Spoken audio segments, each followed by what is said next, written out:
Hey guys, it's me again, Ron Villafor TV. So for today's video, meron tayong unbox na isang accessories sa kotse.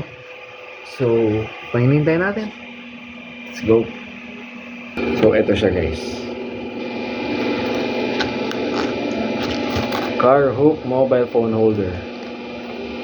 So, mura lang to guys. Binili ko lang to sa any available na online website na store, Shopee and Lazada. So ito, Car Hook Mobile Phone Holder.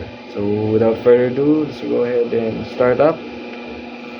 So bago natin buksan, tingnan natin mga instructions. Dami oh. 1, 2, 3, and 4. So pwede siya maging holder ng bag or kahit anong mga gamit.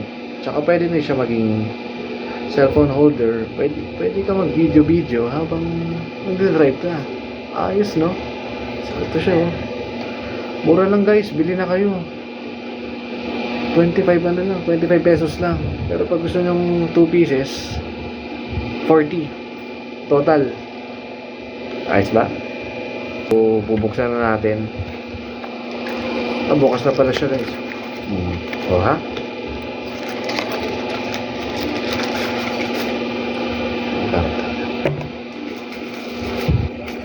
Plastic shop.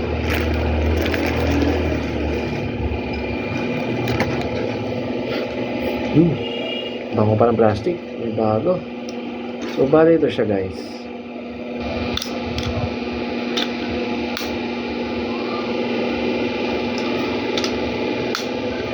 Meron siyang andito, alambre. Siguro ito siguro yung adjacent niya. Tapos, meron siya ditong lever. Pwede ka dito, pwede dito. Diba? Nabubuka din siya.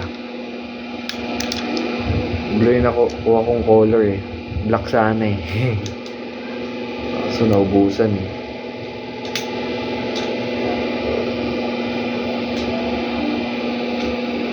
Bubuksan nata ito. Hindi ko sure. Yun. Tulakin nyo lang. Tulak.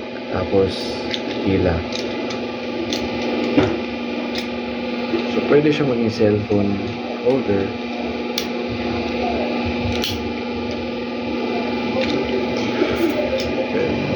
So, guys, ito pala siya.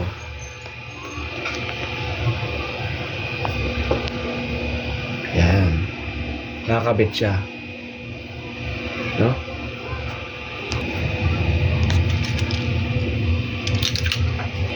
Yeah. Again. Bitin nyo lang. Yan na.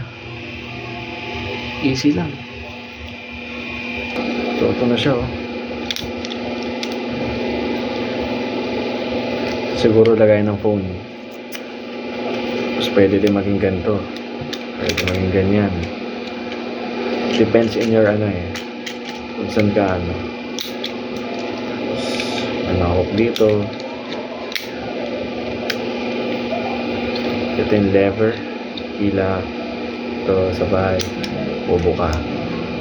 Tapos ito pwede din na-adjust any angle.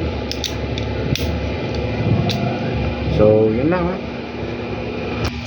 guys. Tara! Pwede ka mag-video, baka nag-drive, pwede din maging hook, astig. Tapos ito naman sabitan siguro. Hindi ako nagkakamali. Plastic lang, parang plastic. Pero ang ganda niya no? So, bilhin na kayo guys. Mura lang to sa Shopee and Lazada.